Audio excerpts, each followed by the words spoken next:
just waiting, get a couple of people I think I'll wait.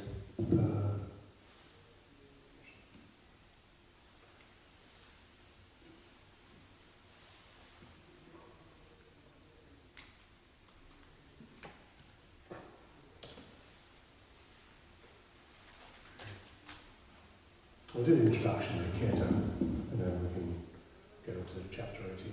That might look small. It's too short, isn't it? We're not going to do the poem, that's right. Lovely.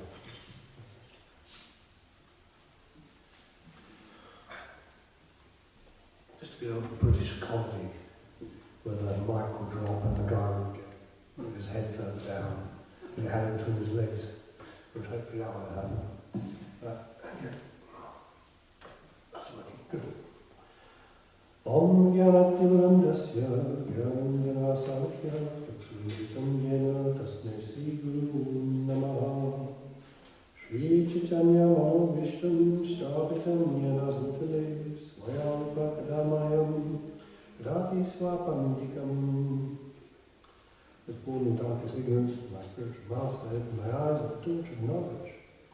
After my respectful obeisances unto him, when Srila Rupa Goswami Prabhupada established within this material world the mission to fulfill the desire of Lord Chaitanya, give me shelter under his lotus feet. Vandeham Sri Guru, Sri Uta Padakamalam, Sri Guru Vaishnavamscha, Sri Rupam Sagadakam Sadhana Ragnatadikam Tam Sajivam, Sabatam Sabadutam Prachinaya Sahitam Krishna Chaitanya Devam, Shri Radha Krishna Padam Sahagana Purita Sri Santam Samscha He Krishna Karuna Sindhu Dina Bandhu Devapate Gopisa Gopikanta Radha Kanta Namostate Bhakta Kanchadurangi Radha Vrindavasari Vrasavani Satadevi Pranamai Hri Priye Panchakalpatrubhischa Kripa Sindhu Evacha Patitanayam Bhakavyo Vaishnayo Namo Namaha. I offer my respectful obeisances to all the Vaishnava devotees of the Lord. They can fulfill the desires of everyone, just like desire trees. And they're full of compassion for all the fallen souls. The reason I stop there is almost all of us wouldn't have made it here, or in the temple, or got near Krishna consciousness without someone else's help. So that's a thank you prayer for all the people that helped us in our spiritual journey, maybe parents as well. Shri Krishna Chaitanya Prabhu Nityananda Sri Beta Gadadara Sivasari Gaura Bhakta Vrinda Hare Krishna Krishna Krishna Hare Hare Hare Rama Rama Rama Hare Hare. Now we'll just do a 2-minute kirtan, and then we can go into chapter 18 with a bit of an introduction.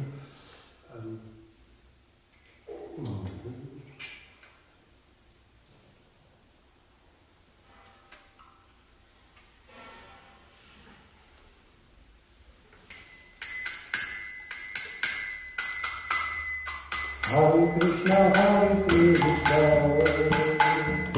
Krishna Krishna, Hare Hare.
summary of Bhagavad Gita.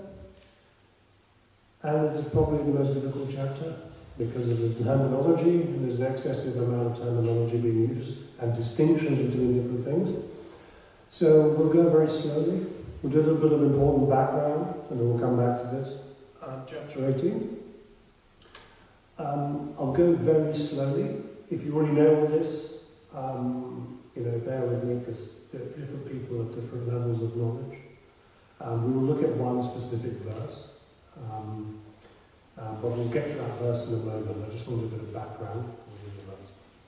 Ordinarily, in an Orthodox class, you'd read out the verse and we'd do the purport and then you'd go into the discussion.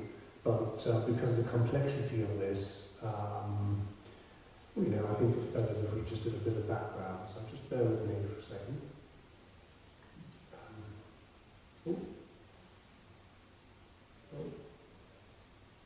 Should come off. There we go. Okay.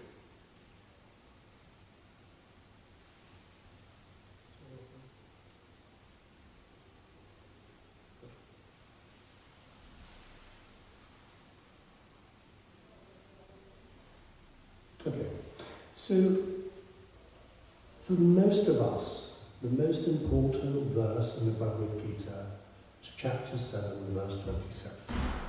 It's probably the most important. If Bhagavad Gita was taught in a university curriculum and structured the way a university course would be structured, then they'd start off with verse 7.27. Okay? The reason for that is that explains why the soul is in this body, in this world, at this particular moment in time. Okay? It's the origin story of why we're here. So, this verse captures two concepts, Icha and Dvesa. Right? So, this is envy, desire to be like God. Yeah?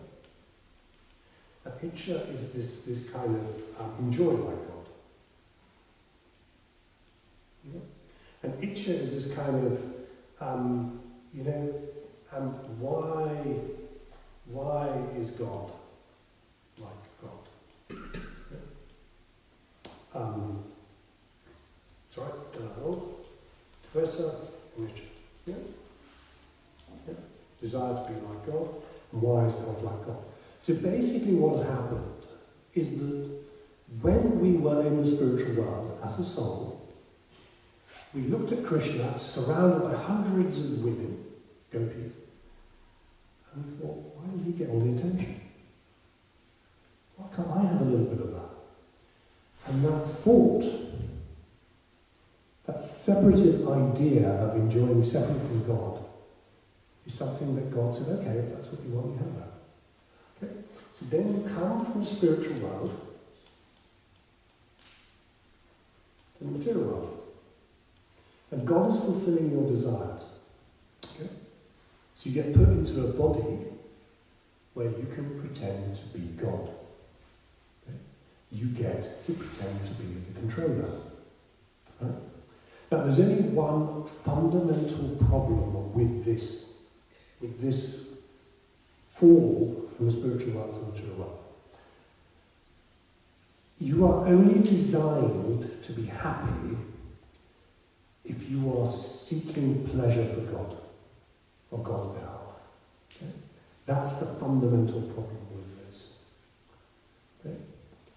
Your soul has its own senses, and those senses feel pleasure when they do service towards God, or relation to God.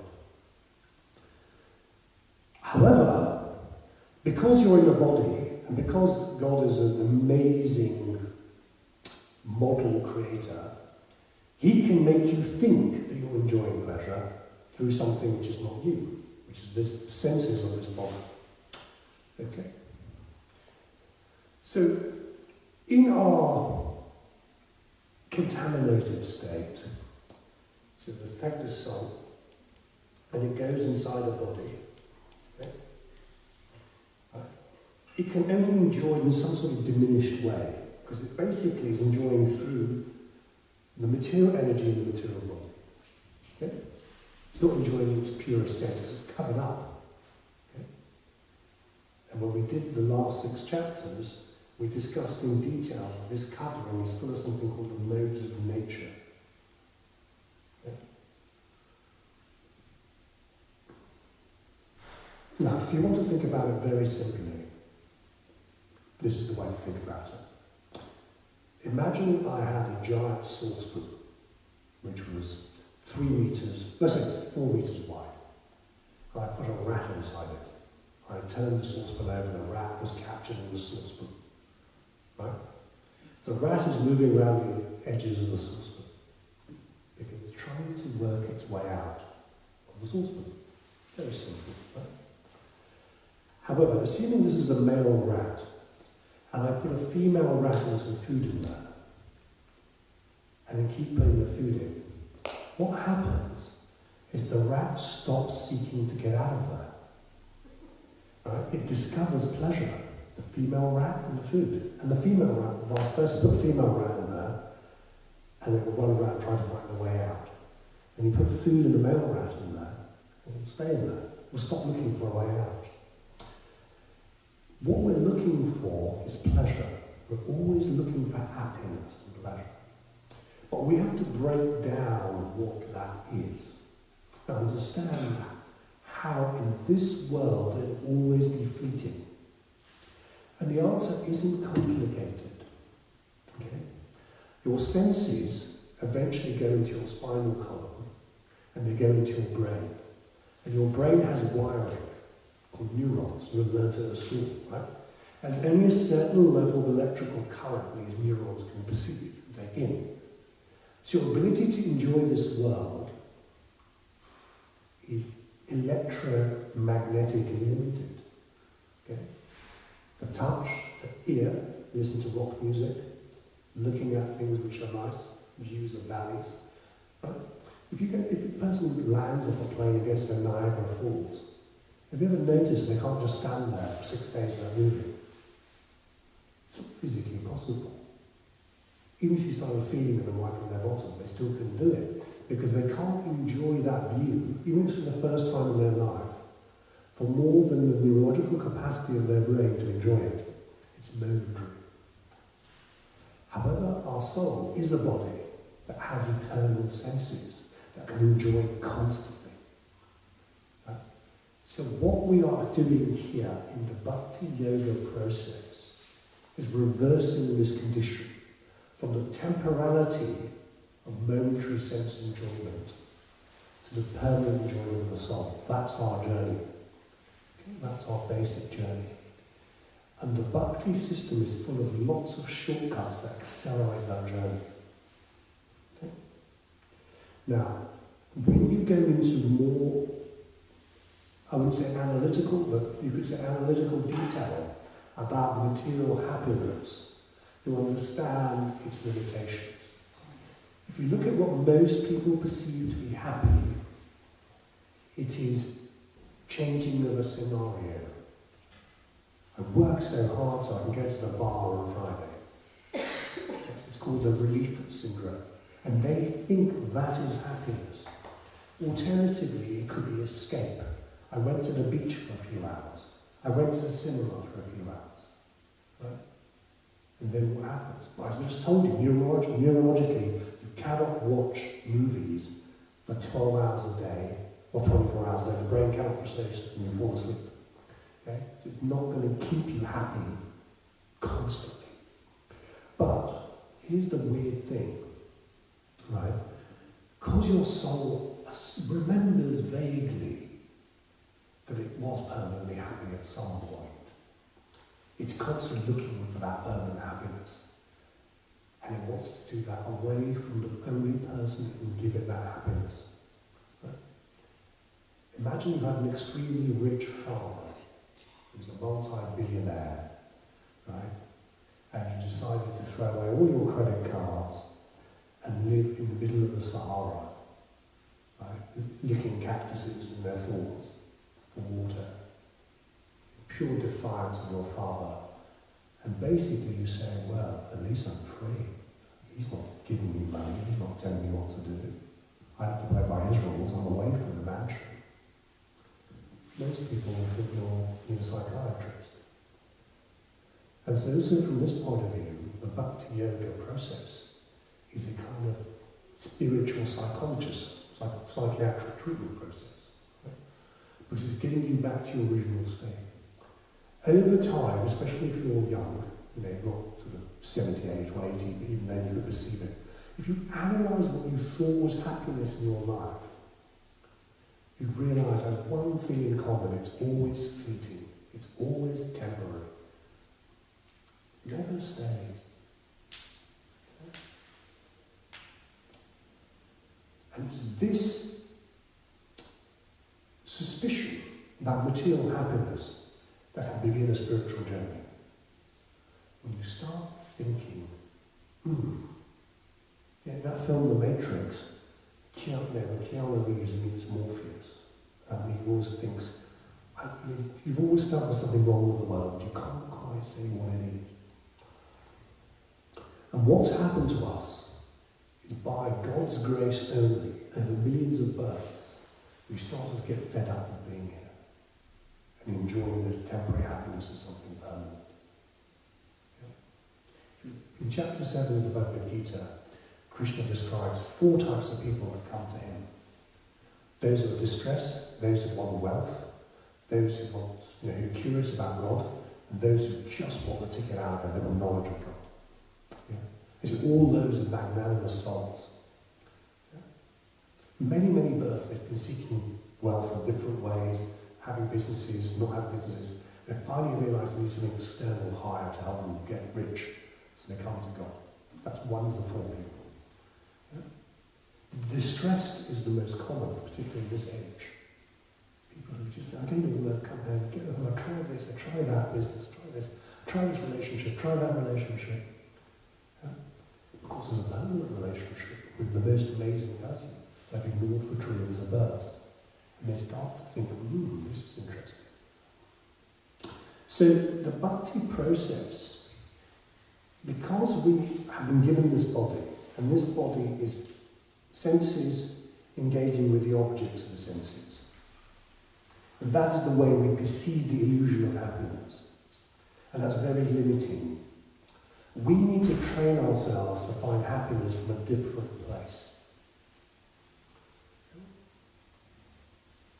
Now, as we become spiritual scientists, one of the first things we learn is there's a different energy in the spiritual world than the material world. This is Krishna's internal potency. The energy of the spiritual world is designed to make everyone serve God in the way that God wishes to be served. Okay? And the energy of the material world is designed to give you karmic reactions so you get frustrated so that you can turn back to God. Krishna wants you to come back to him, but he's created a system by which you can get kicked slowly on your way back. When we chant Hare Krishna, we're chanting for God to give us that internal potency, to give us the ability to serve him so we can restore our spiritual, psychological health. That's what we're trying to do. Okay? That's the purpose behind chanting Hare Krishna. Okay, so that's the background. It's important to know why we're here. Yeah. One final thing, we go into the chapter. Because envy and jealousy and wanting to be God, wanting to be the controller, is the reason why we're here. In order to reverse that, we have to develop a dependency on God, which we don't like. It's not easy for us to do. I remember when I used to get up in the mornings and go, this is Krishna's arms, this is Krishna's mind, these are Krishna's senses. I found it very difficult to do that, to accept this body wasn't mine. Because for so many births I've been paying God. But what we can do is repeat. Krishna says, repeat, repeat, repeat, and we can get that. So that's important. So the point about envy is, when we're in a position of non-enviousness, we see everyone as part of God. But when we want to enjoy separately from God, something becomes ours. We automatically look at what we have and what other people have, what we don't have, what they have and I don't have. All this comes into play. because we're seeing things as being separate from God, which is an illusion, because not even this material energy is separate from Krishna. Okay? We looked at preparatory in the early chapters.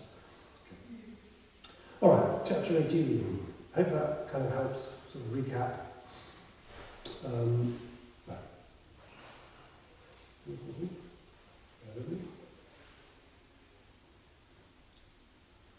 I do that again and again in different ways, so you will catch it eventually. Okay.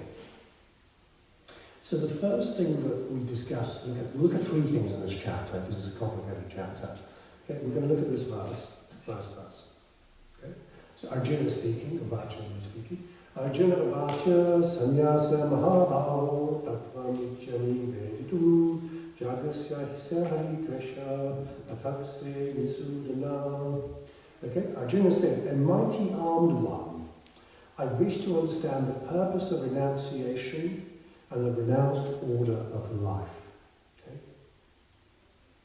So this is a common confusion if you're familiar with, let's say, it's Vedic, Indian or Hindu theology.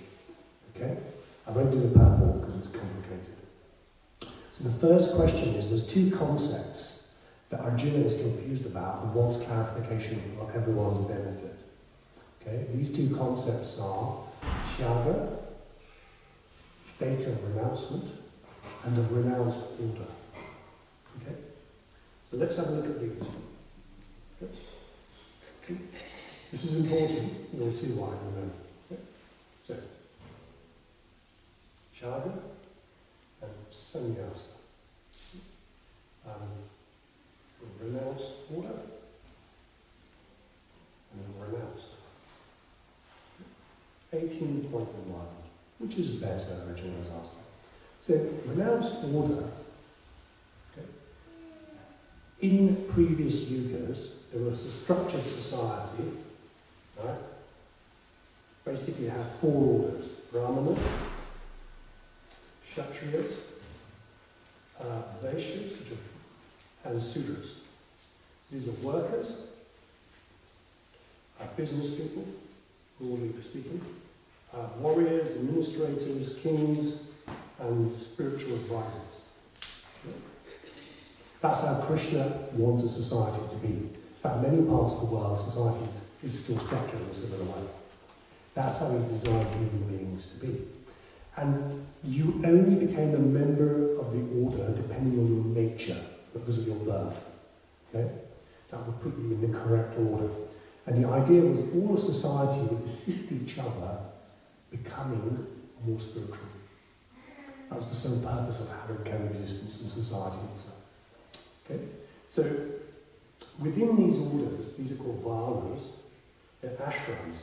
Yeah? And one of the ashrams is called sannyas, which means you leave everyone behind, you go into the forest, and you start meditating on God. Okay? So sannyas means you leave everything, I leave my family, I leave my job, I'm going to be a wandering sort of beggar, and I'm going to try and think about Krishna all the time. Okay? Renounced is a different concept. It means somebody who has no selfish interests in the outcome of their actions or what they do. Okay? So let me give you an example. Let's say I take somebody who runs a brothel and put them into the middle of the field somewhere and get them to try and chant Hare Krishna all the time. Okay? So then the renounced order. Now early on in the first 6 chapters we talked about the fake acharya, the idea of the fake renouncement. So what happens is they start thinking about all the women they're running in the brothel business. Yeah? They run a very brothel. Right? Whereas I could be a prostitute because that's the only thing I can do. And I use my body, and I take all the money I get, and I give it to Krishna consciousness. Okay? So we have a very different understanding of attachment in our theology. So superficially, the guy in the middle of the field looks like he's giving it all up, but his mind is in a very bad place. Superficially, she looks like she's doing terrible work. She's a prostitute. But her mind is in a different place. She's in love with God. Yeah? So Krishna wants to introduce a really profound idea of what our intentions are and how he judges them. Which is, he doesn't look at the surface. He looks at our intentions, no matter our status, our physical ability, our disability, or where we are in terms of poverty, wealth, old age. Chapter 8, we did this in more detail. What matters is the intention. Okay?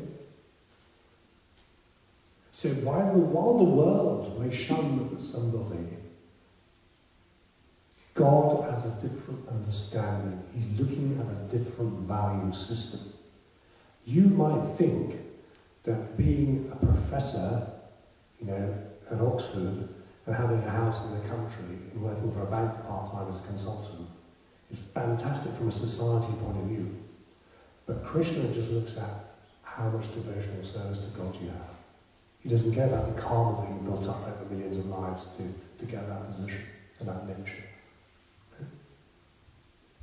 Because this is the conclusion of the Bhagavad Gita, Krishna is hinting at how do you actually obtain Krishna. That's the purpose of chapter 18. And he wants to make it very, very clear at the start of the chapter that he's interested, as the super soul that's always in your heart with you, of what your intentions are. That is the trademark. So real renunciation is not necessarily somebody being in the middle of nowhere doing nothing. Real renunciation is about service to God. And we learn eventually, when we study the life and teachings of Lord Chaitanya, upon which Prabhupada built this movement, that the highest state of service is to serve other people who serve the Lord. That's the highest status of service. Yeah? Because if you remember that it was selfishness and desire to be God that got you here in the first place, the opposite of that is the opposite of envy of God. It's to serve God's servants. It's the direct opposite. Okay? So the whole point of devotional service practices is to get you to a state where you're constantly looking to please the Lord by serving His servants. That is the ultimate endpoint of all bhakti. Okay? Yeah? Because that's as far removed as the conditions required to stay in this bhakti as you possibly have. Right. Okay, so that's 18.1. This is a deeper idea of renouncement. Okay, so now we're going to go a little bit more forward. I'm going to go back to my slides.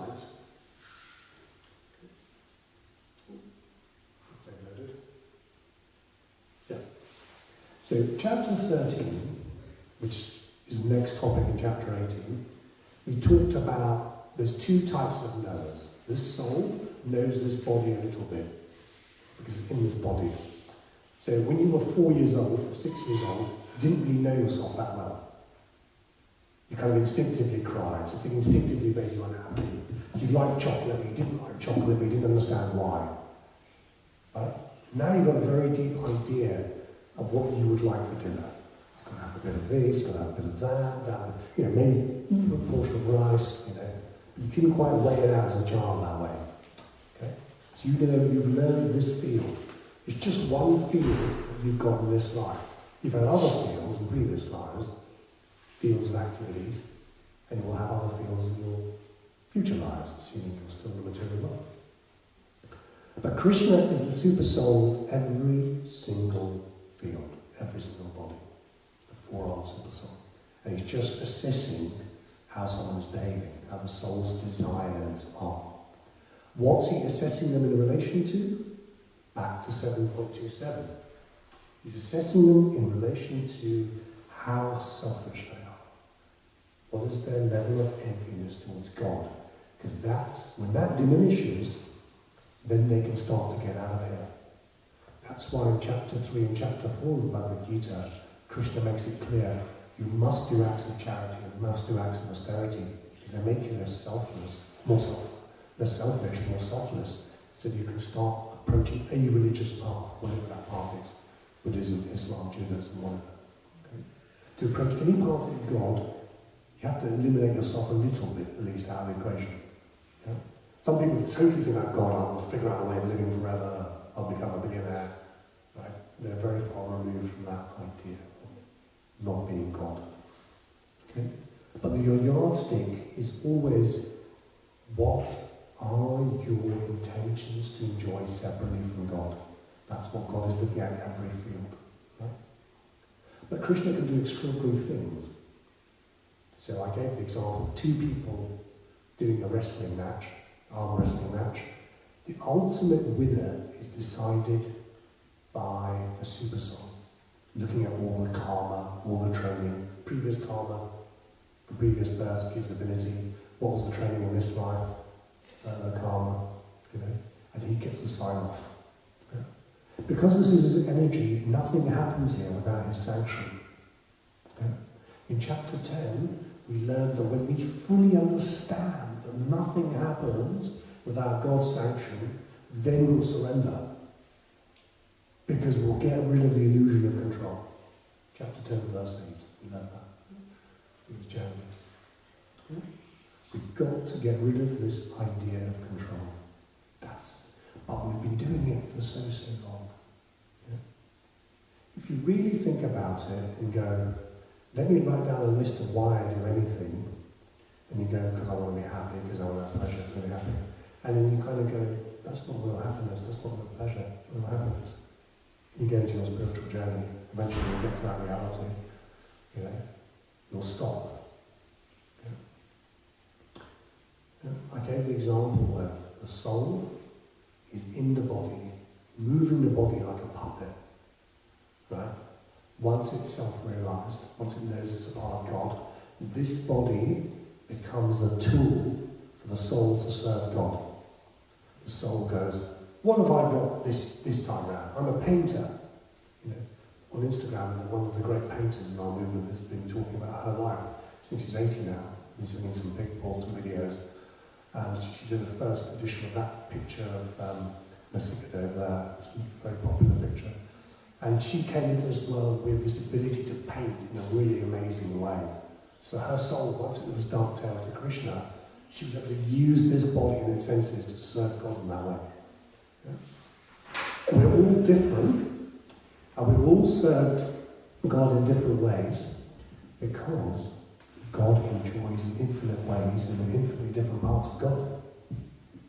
Right? Because we're infinitely different parts of God, and God can enjoy in infinite ways. We all have our own weird contribution to make to Krishna for his pleasure.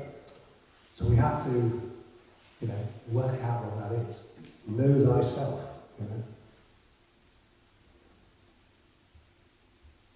No one is excluded. Not everyone has to do everything the same way in Krishna consciousness. Quite the opposite. Your individual propensity and tendency to serve God is what Krishna is waiting to come out once you stop enjoying for yourself. George Harrison, of course, was a Hare Krishna. He played all sorts of songs with concerts for Srila Prabhupada, the Hare Krishna movement.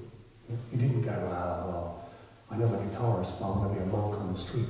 That would have been a waste of his talents. We learnt about Vibhuti Yoga in chapter 7 and chapter 10. All abilities come from Krishna. They belong to Krishna. My abilities come from Krishna. Yeah? He has infinite abilities, because everyone's abilities exist in him. And he's granted them to us through karma, through our karma. Yeah? So imagine what kind of qualities God possesses. Infinite mercy, infinite forgiveness, infinite love, infinite beauty. Yeah? So we have to kind of go, okay, this is a bit interesting now. Maybe the world of pretending to be the controller is not so good. Maybe the God that everyone's worshipping outside, economic development and sense gratification, might be the wrong God for me. Well, at least I should question it. Not do what everyone else does like a sheep, just go off the cliff. So, questioning is very important. The more questions you ask, the more you learn. I used to say to my law students at the London School of Economics, the more they asked me before the exam, the more I might give them the answers. then they started asking all the questions. Before they were really quiet. I get a bad report or something, you know. You go ask, you know. That's how you learn. Okay, so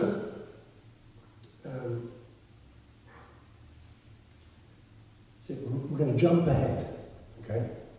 So the first third of this chapter is about the modes of nature. Goodness, passion, ignorance. I've covered them. Well, we are learning over the last 6 chapters how those 3 modes cover everything we do, so long as we think this body is us, it's what we really are, and so long as we think the purpose of this body is to enjoy this world. You know, as long as we think that, the modes of nature into play. Yeah? Most importantly, the mode of ignorance. The mode of ignorance tells us where there's happiness where there isn't. Tells us where there's sadness where there isn't. Yeah? Krishna says when people come to bhakti in the material world, it's a very difficult adjustment to make, but you're not God. You're not the controller. And that's a very bitter pill to swallow for us. Yeah? But it's better to try. So a classic example of the mode of ignorance. There was a university professor who was taken to a bunch of alcoholics to explain to them the biological impacts of alcohol. So he took a fly, this is a well-known story, took a fly out of a box, poured pure alcohol, which is of course completely toxic, put it into a glass of water, put the fly around the room. The fly goes in there eventually, drinks the pure alcohol and dies. Right? And then this guy was very curious. The professor said, "What have you learned?"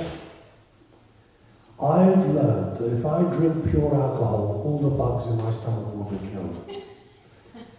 Now, that perception is the mode of ignorance, okay? It's seeing a truth where there isn't one, okay? The problem is, because we're souls and we're eternal and we're stuck in these bodies, we're perceiving an illusion as a reality, which is confusing our ability to see the truth. We're seeing an illusion as reality, which is confusing our ability to see the truth. Okay? But the only way out of the illusion is to go to the person who controls the illusion, which is Krishna. Right? As we surrender, the illusion comes off. Because the purpose of the illusion is to make us surrender. It might take 1 trillion births, doesn't matter. That's what it's designed to do. But if you're doing what the medicine is designed to do, then the medicine dosage needs to be reduced, obviously. It doesn't need the same medicine. You need to suffer the same way in this world. Okay? So that the next few verses are about how everything we do, the way we think, the way we try to interact in this world, the way we try to achieve things in our career, are all tainted by the modes of nature. Okay? Which leads us to 2 important questions. How do we get out of that? And what do we need to do to get out of that? So they're the 2 big verses in chapter 18. So let's look at those in the last 10 minutes. Okay? So you probably know this is verse 18.46, verse 1866. Okay, so let's have a look at this one.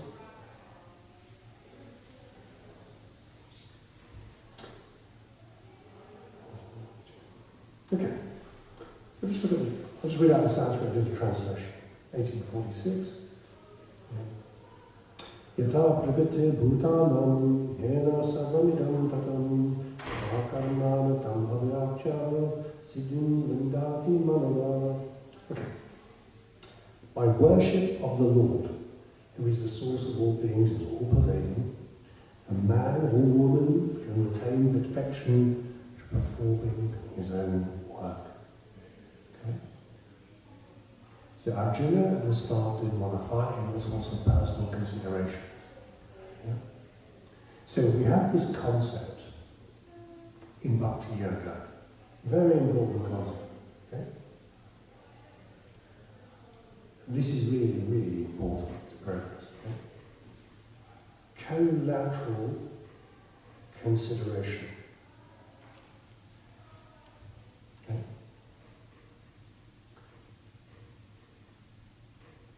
Now, if you've done a law degree, you get this quite quickly. Now, in law, if I pay for a bag of wheat, if I contract for a bag of wheat and I don't get the bag of wheat, I can get my money back. But if I contract for a bag of wheat, right, and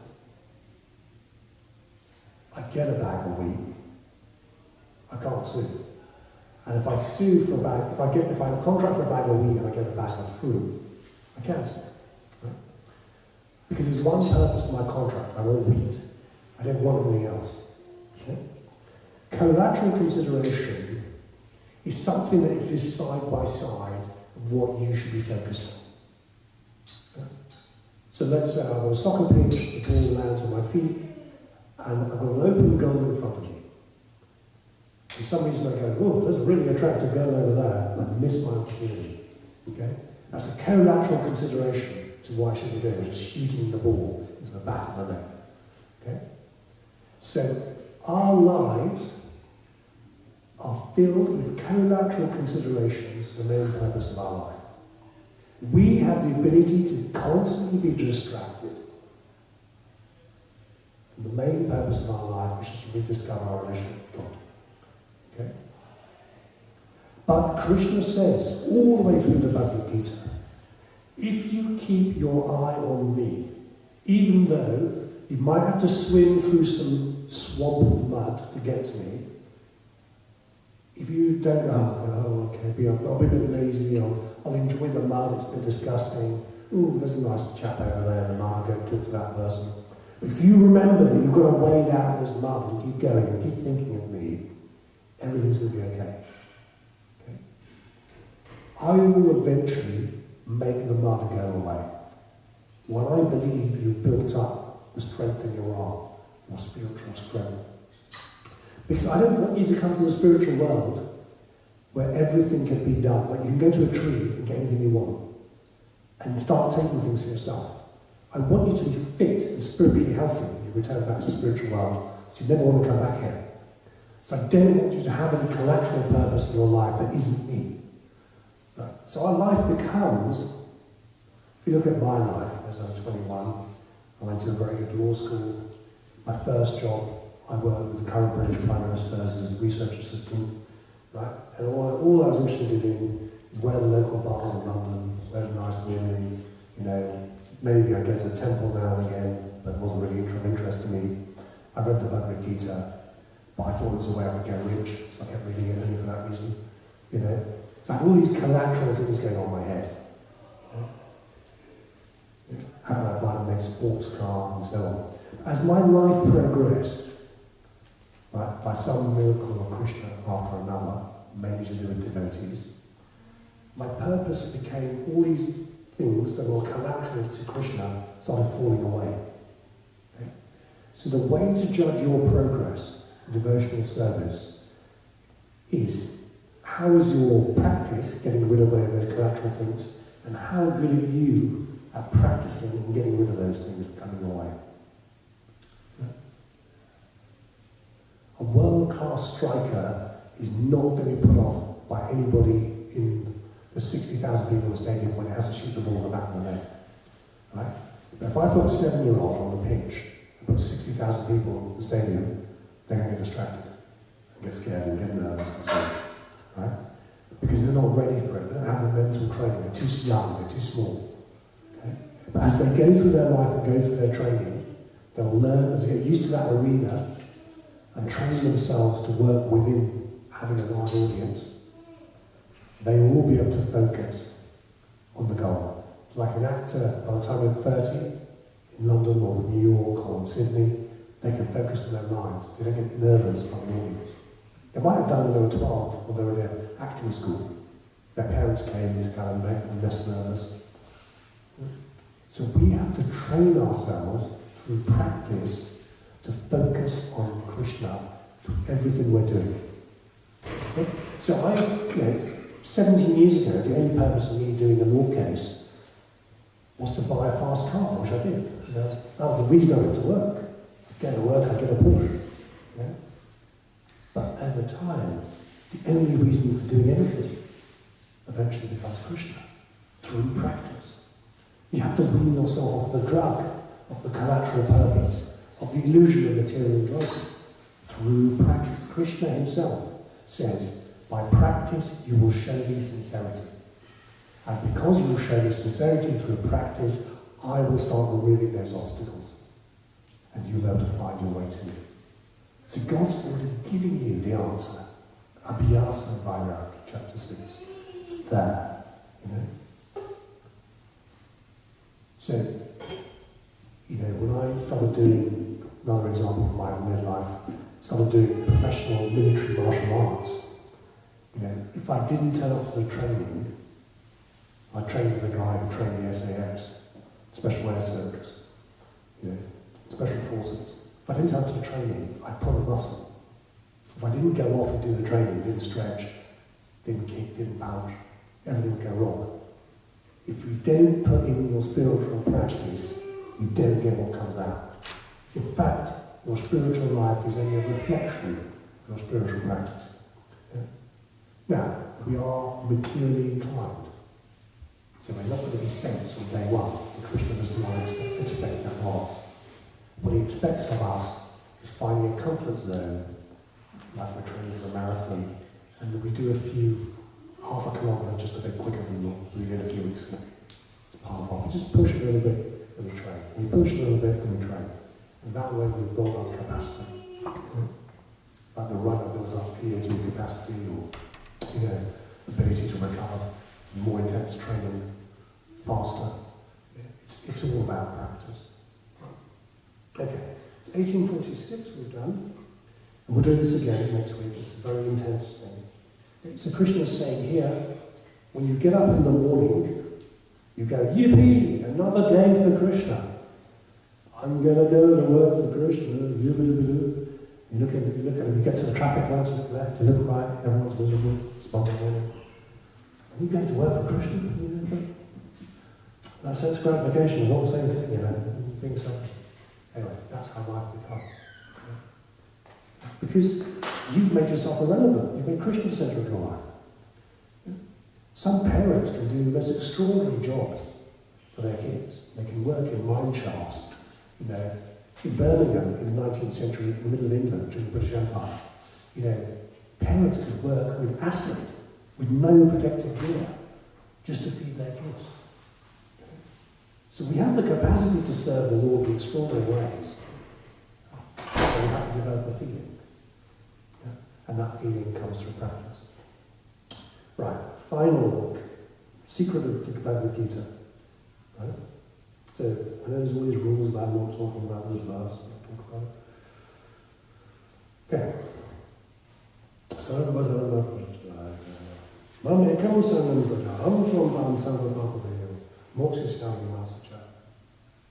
so Krishna says this. Yeah? Abandon all desires and religion and surrender unto me. I should live before sinful reaction is not fair. The question by Arjuna is, so what do I do then? What do you want me to do? Do you want me to fight these guys or not fight these guys? And we've got to the end of our discussion. I just want to be absolutely clear. Right? And the conclusion of the Bhagavad Gita is follow your nature only to please God. And nothing will go wrong. You'll have some bumps. But in the end, you'll achieve the very purpose of the human form of life, which is to become a loving servitor of God. And the highest form of service of God is to serve people who serve God. Lord Chaitanya. The highest form of not being selfish, is to serve everyone else. By definition. Cultivate this ability to see God in everyone and be desperate to serve them. And you're already in the spiritual world. Right, we can take questions. Right? That was a difficult chapter. I know it's difficult. We didn't go into the technicalities about knowledge and action and stuff. Okay, questions?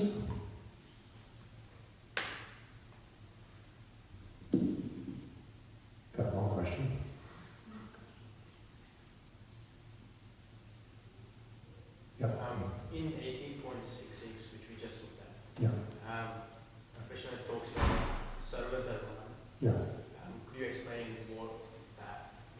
Yes, forgive me, I can forget. Okay, let me put it back on. Okay. Right. This word here. Yep. That is an unfortunate literal translation of something that it's like translating the word ocean in Sanskrit as drop of water. That's what's happened there. Okay? But it's the best thing we can do in the English language, unfortunately. Because there is no equivalent to the ocean, if that makes sense. Okay. Abandoning all dharmas. So there's two types of dharmas, so basically. There's the nature I have from all my previous births, my psychological nature, my physical makeup. You know, I'm not very good at hurdles or running short distances as sprints. You know, that's my physical nature. I'm good at long distance, reasonably good. You know, and my psychological nature is I'm good at the kind of work I do, generally, which is mostly writing. But I'm not very good at other things like learning languages. I'm terrible. So that's my nature, dharma. And there is work that comes out of dharma. So my nature determines my work. Now in this world, a lot of people are doing jobs which don't align with their nature. They don't understand this. This idea of being born with a particular nature. It's not a Western concept. Right? So everyone has to do economic development and consumerism for life. Yeah? But the Vedic system says we're not designed for that. And then you get, you know, in the Western system, artists and theatre lovers and writers don't get paid fairly, or teachers, but that wouldn't happen in the Vedic system because everyone will be valued equally. So that's one aspect of nature. The other aspect of dharma is the objective right code of conduct, which includes religious practices, charity, austerity, going to temples, going to mosques, and all sorts of stuff. That's objective, legal stuff that you've got to do, external to yourself. But what Krishna is saying, you can get rid of all of these things. Okay? Just serve me using what you are, as you are. Use your dharma, stop aligning with all these different things, and through your work, serve me. Now, Arjuna at the end of the Bhagavad Gita understands the only reason he's a warrior, or the only reason his friend is a painter, or his other friend is a sculptor, or his other friend is a potter, is Krishna made them that way. And therefore he was already following God's plan. This is God's plan. So it was actually God who made you like you are. So why didn't you follow God's plan? Because you're already part of God's plan. So Krishna says to him, in a few more verses, Krishna will say, do whatever you want. Arjuna goes, I'm not crazy anymore. I know I'm part of your plan. So I'm going to do what makes you happy. Yeah? The conclusion of the Bhagavad Gita is let's figure out what we are in God's plan to make God happy. George Harrison was a guitarist. He didn't go, I'll join the Hare Krishna Temple and become a preacher. That wasn't his thing. That wasn't the nature that God had given him. That wasn't part of God's plan. God made him a guitarist. If God didn't want him to be a guitarist, he couldn't be one. Krishna is in charge of all the material energy and all the attributes of every birth we have. Yeah. We have the illusion of control. We have almost no control. Yeah. So discover yourself and serve God with what you discover. That's the conclusion of the Bhagavad Gita. Anything else? Thank you all for your presence. Anything? Please? Yeah. I have a point where, like, for me, what I understood is Sarva Dharma. Dharma is like everyone's dharma is different. Like, someone has to serve their wife, someone serves their husband, someone serves the nation, someone serves the society. But what Krishna is saying is, don't serve anyone, serve me. That is what I understood from the shloka. Yeah, okay.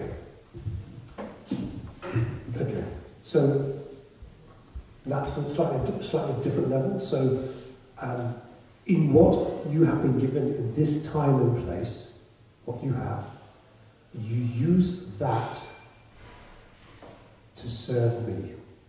The intention is to show love for me through what you do. show love for me. If you're a painter, don't just paint anything else. Think about how can I make Krishna, who's present in my heart, super soul, enjoy my process of painting. And the outcome of Krishna is also important. The painting can be horrible. It's not important. But bring me into the process of your work and make me the pleasure, the person who enjoys that work. So let's say I'm working in a temple. My job is to clean the temple floors. I can do that for a personal reason, which is spiritually, as an austerity to spiritually develop. But that's not bhakti necessarily. That's not bhakti yoga. It's indirect. It's indirect, but it's not bhakti yoga in the truest sense. But if I clean the temple because I know Krishna's here in my heart, and he's watching me, and I'm entertaining him when I clean, that's bhakti.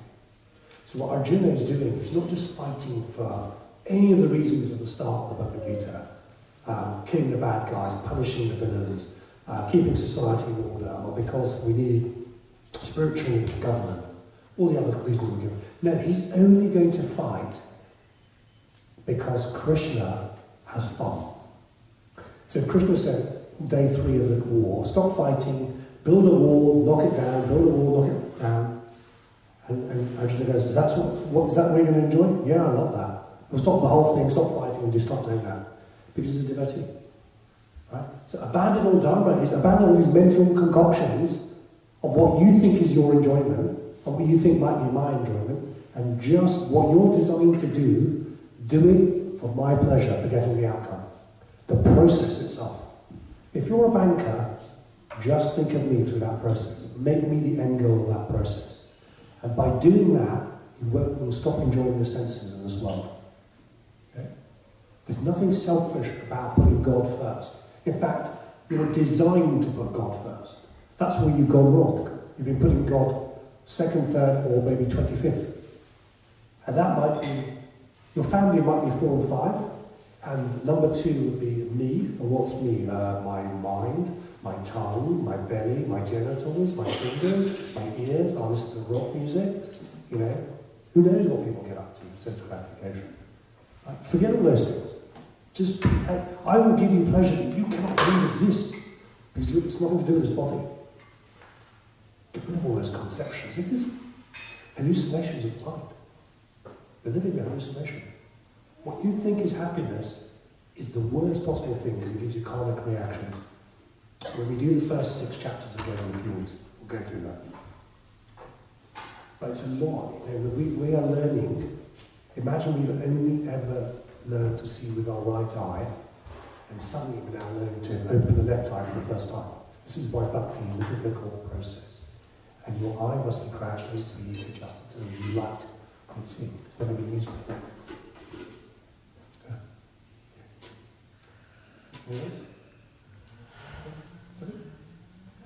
Hare Krishna, thank you everyone for your amazing presence, without which I would not have the mercy of this one.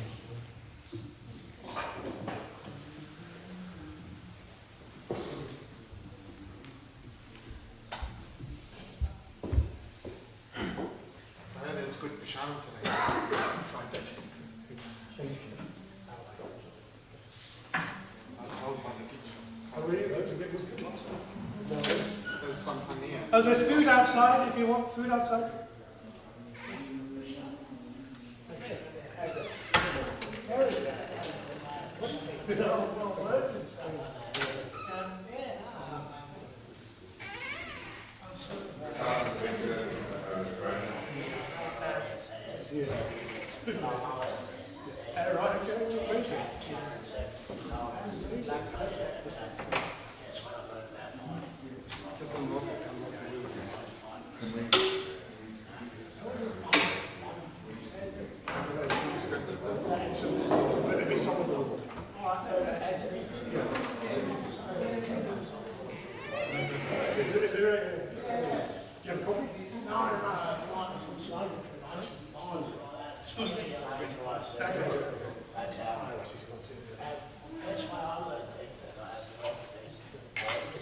Yes.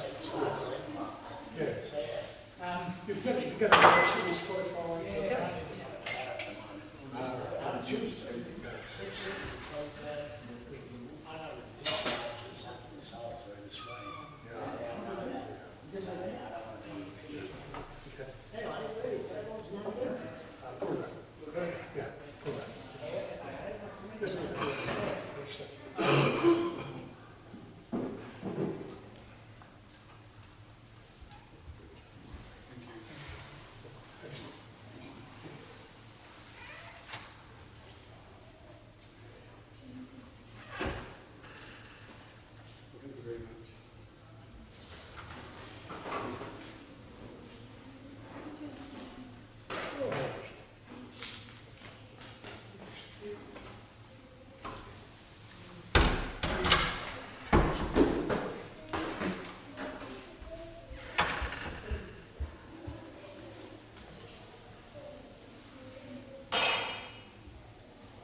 There are food they're looking to support.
take, you know, that take